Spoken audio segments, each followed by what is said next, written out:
It's really an honor and privilege to be here. I know it's past lunch and people are getting a bit tired, so I'll try to keep you engaged. I first moved to the United States in 1991 for higher education. I was 16 at the time, and I was confronted with the face of Africa that I did not recognize. The face of Africa was a hungry child, and the face of poverty was a female farmer from Africa. My friends would say, "Where are you from?" And I would say, "I'm from Nigeria." They would say, "Oh, my mom used to say, finish your dinner." They're hungry children in Biafra, or Sudan, or Somalia. And that made me sad, because it was one story. And my friend Shimamanda talks about the danger of a single story, and how when you only see people through one lens, it limits what you think they can achieve and what agency they have. Interestingly, at that time, it spurred my commitment to create wealth in Africa and to change global narratives. In 2007, I had just had a new baby. Who was 6 weeks old, and I decided to take a chance and get on a plane to Oslo. And in Oslo, I participated in the Yara Green Revolution Conference. And guess who I met? Norman Borlaug. He was receiving a Lifetime Achievement Award. And first I said, why am I being invited here? I had already started Leap Africa, but I wasn't working exclusively in food and agriculture. I was working with entrepreneurs to build and scale businesses across different sectors. But when Norman Borlaug received his prize, he actually cried. And through his tears, I cried too. And he said to us, and to the audience, he said, "I've done my part. I'm passing the baton to you." And I was sitting in the audience thinking, is he talking to me? Now, this was 2007. And in 2007, 2008, we experienced the first food crisis in my lifetime. I was living in Senegal. And interestingly, there was a battle for maize, grains, linked to issues in the Gulf and oil prices, etc. And right there in Senegal, there were riots, there were protests because the price of bread was rising. And I realized, my gosh, what's happening in our food ecosystem? Africa is naturally endowed for agricultural excellence. Why are we importing grains? Why are we dependent on the rest of the world for some of our commodities? And the more I dug in, the more I realized that very few people like me were engaged in this sector on the African continent. We had left the sector to smallholder farmers who were largely subsistence, and traders, commodity traders who just wanted to make as much money as they possibly could. In fact, that summer I met one of my classmates from Harvard Business School who was working for one of the largest food trading companies in the world, and he said that was their most profitable year. And I was like, most profitable year, and there are people going hungry. I realized that I had to enter the sector fully. And for the last 16 years, I've been engaged in the food and agriculture sector. I've devoted the best part of my 16 years to really transforming the sector through a number of hats that I've worn. The first is Sahel Consulting, which was really born out of my experience as a McKinsey consultant in Chicago, saying, what can we do to solve food ecosystem challenges? So Sahel now has about 60 full-time consultants. We work across Africa, doing value chain analysis, market entry studies, ecosystem solutions, and driving transformation using data-driven private sector lens.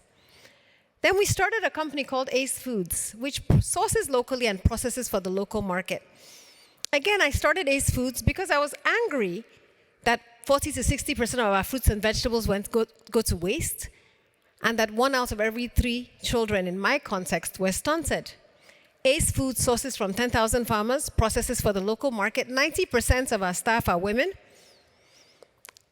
And after starting Ace Foods and Sahel Consulting, I realized that many entrepreneurs like me were working in silos, feeling very lonely, trying to scale. It's not unique to Africa, it's a problem globally. Female entrepreneurs often feel isolated, often feel lonely. And so we decided to create African food change makers. And for the last 5 years, I've scaled African Food Changemakers, which I envisaged as a DevX, LinkedIn, and Facebook for ag and food entrepreneurs in Africa. So it's a one-stop shop where you can find data, funding, training, linkages, and we've curated original training content. One is called Brace on how to build climate resilient businesses. One is called SEP on scaling export products. And the one I'm most proud of, the Leading Women in Food Fellowship. And I started the Leading Women in Food Fellowship for women under 40 who are disruptors, ecosystem enablers, game changers, chefs and cooks, and storytellers.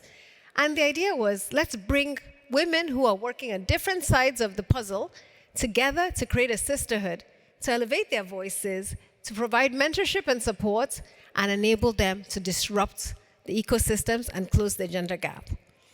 We launched last year with support from the SCO Foundation, our first class, and this year we've just enrolled our second class on International Women's Day, March 8th. They're amazing women. You should meet them. They have passion, drive, and they're actually disrupting ecosystems. Chantal has a company called Buttercups, based in South Africa, and she's created an alternative to coffee using vegetables. We have Moyo, who is a chef. She's 25. And she's a narrative changer looking at indigenous food and curating indigenous food stories and fusions to elevate our food to global standards. She was a chef in Dubai and was one of the youngest female chefs in a very male-dominated environment and decided, I'm going to come home and use our indigenous food, tell stories, and curate world-class experiences. And now she's training teams of female chefs who can compete globally. And I could go on and on and on. Hadija from Uganda, who is in charge of the Community Women Enterprise Network. And I'm just so proud of Katenda, who is from Zambia, who has a company called Kate in Your Kitchen, where she tells stories about nutrition, empowers women to feed their children with the most nutritious indigenous products, but also elevates her stories to national television and African-wide audiences. Beyond enabling women storytellers, and I was happy to meet Pat Mitchell is one of my mentors who really encouraged me to start Leading Women in Food Fellowship. And there's someone here who is her daughter-in-law, who is also a storyteller. But elevating these women's voices and also exposing them to world-class storytellers has been a joy that I've experienced. But beyond storytelling and training, African Food Changemakers is changing narratives about Africa. So we're creating original content of Africa's contributions to the global food ecosystem. Many of you might not know that coffee was born in Africa and that 18 countries in Africa produce some of the world's best coffee. Many of you, exactly, Ethiopia. Many of you love rooibos tea, but you don't know that rooibos is from South Africa. In fact, in Korean, it is translated to mean the hills of South Africa. It's only grown in one part of the world. Or that Coca-Cola was made with kola nuts from West Africa. That's why it's called Coca-Cola. So if you've had a coffee or Coke today, you have Africa to thank for it. I could go on and on. Okra is an Igbo word, and my language is Igbo. It was first found in the Annals of Virginia in 1657. Teff, as you know, is healthier than white flour. And we have acha, or fonio, which can compete with quinoa any day. I could go down the list of African superfoods, but the truth is, by telling these stories, we've created podcasts, we've created docuseries, and we're trying to get the world to think about a different narrative of Africa, using food as a way to build bridges. We've also started curating very exciting initiatives where we got Bill Gates to make fonio with Chef Pierre on the goalkeeper stage. He hadn't cooked in a long time, and it was a joy to have that experience. And most recently in Egypt, at Canex, we had some celebrity chefs cook alongside the CEO of AfriExim and some Hollywood stars. Cooking food from the African continent elevates voices, builds bridges, but also changes mindsets about the continent. And so that's one of the things we've been doing. Now, through all these experiences, I've learned a few things that I'd like to share with you, especially on this theme. Now, the first one is that it's critical that as we design interventions, and many of you are in positions of policy, authority, funding, that we always design with the beneficiary in mind. Designing with a gender lens, designing to empower women is not something that is very easy. We take it for granted that if you have women at the table, we're always going to design. But I always say design for the most vulnerable. Design for the person who is not at the table. And make sure that you test the ideas with them to ensure that they actually prefer this and this is the way they should go.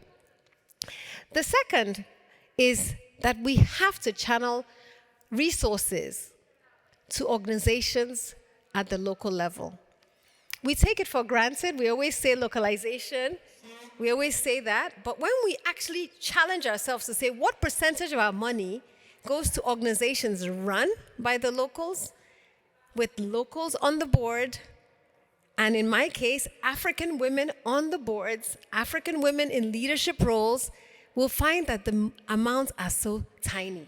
So always check and set targets for how we're channeling resources. And then always consider not just the short term, the medium term, but the long-term consequences of our interventions. And I want to just give a few stories just to illustrate this. I mentioned that I was from the southeastern part of Nigeria. This was the region that actually had the Biafran War. Some of you are old enough to remember the Biafran War, but through the Biafran War, organizations like Doctors Across Borders was born. During the Biafran War, 3 million children died of starvation. And it was a very painful period in the history of Nigeria. Interestingly, during that same period, Norway decided to drop food aid from planes, and they dropped stockfish. Dried fish from Norway was dropped from planes into Igbo land. Today, the biggest customer for dried fish from Norway is southeastern Nigeria. In fact, it's considered a $9 billion business. And if you don't believe me, just Google stockfish from Nigeria, from Norway. In fact, there's a village in Norway that dries this fish just for Nigeria. Now, while it might seem funny, it makes me very sad. Because while Norway might not have intended to be creating a customer, they created unintended consequences. From a nutrition perspective, I don't think this is the most nutritious fish. Beyond that, it's also that families feel like their soups are not complete without this fish, and this fish is exorbitantly expensive. So you can imagine the mindset shift that has to occur when people are prioritizing this because it's important to their diets. We've been talking about nutrition and diets all along, and why I say it's such an interesting story is because you think about the short-term consequences. They were trying to be supportive during a period of crisis, but the medium and long-term consequences were actually destructive to the ecosystem. So the challenge for us as we design interventions and plan a future for people is how do we put their needs in the short and long term ahead of our needs? How do we design for them? And in the case of women, it constantly happens. We see it repeatedly. Through my work empowering female farmers, I think that if we don't empower the men while we're empowering the women, it results in a backlash. We see direct consequences in the home with violence against women increasing. So you need male champions. You don't do one thing and then neglect the next person. I always tell people in my context that both genders have to rise together. There's enough space for both of us at the top. And that we create wealth when we rise together. But if that narrative is not culturally sensitive, especially where there are religious divides, you lose more than you gain from interventions to empower and close the gender gap. I'm embarking on a next adventure in my life, and some of you might have heard that I'm coming into the role of CEO and president of the One Campaign. And people asked me, why? Why would you leave all the great work you're doing on the continent to take on this role? And I think it's because I'm in legacy mode, like many of you in this room, right? We have thought about the work we've done for the last 25 years, And some of these have been wicked problems, one step forward, two steps back. How many people sometimes get very frustrated that we're still having the same conversations we had 5 years ago today? I see a few hands in the room. So you share my frustration. And we want, like Borlaug, to remember that our legacy will outlive us. We want to see that we're passing the baton to the next generation. I'm very confident that all the initiatives I've started will continue to thrive in my absence because I've put systems and structures in place. But ahead of legacy mode, what I think and what I challenge us to think about and why I took on this new role is because we have to be radical, bold, and courageous if we want to address the challenges in our lifetime. And I think right now, more than ever before, catalytic financing that is relevant, that's timely, and that is sizable is required for the transformations required. And that's what the One campaign is focused on. It's focused on galvanizing catalytic financing and transforming the global financial infrastructure to ensure that we can provide a few critical things: healthy lives, economic opportunity, and climate resilience, especially for the most vulnerable. And I think language matters. Language matters because ultimately, how we phrase what we say and what we do matters. Representation matters. And my call to you as I round up is that as you think about your legacy in the food ecosystem, especially as we think about the DialgoueNEXT, the next generation who are going to take on the baton from where we left off, the question for us is, who are they? Where are they? And do they represent the most vulnerable and the best of us? In my language, Igbo, the word for love is ifunanya. It means I see you. It's very powerful. I see you. We cannot address the food ecosystem challenges in our lifetime unless we actually see each other, unless we see the most vulnerable, unless we think beyond the short term and think about the long-term implications of our actions, unless we change narratives and unless we partner. And finally, there's a Tibetan quote that says, if I tell you my dream, you might believe it. If I show you my dream, you might understand it. But if I involve you, it becomes your dream too.